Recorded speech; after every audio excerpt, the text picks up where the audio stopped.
याद में अखिया रोई जब शादी तोहर होई। मानो तू बाते गोरी ना रहे अपन कोई रे मर जाई छोड़ी के जइबू हो मरल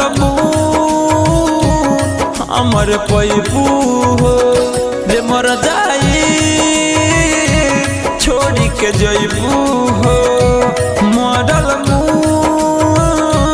हमर पैबू हो।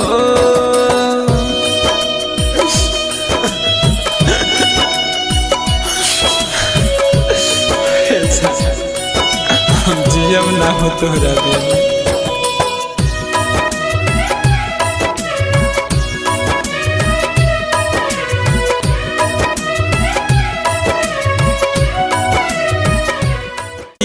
ना रहे अपन कोई रे मर जा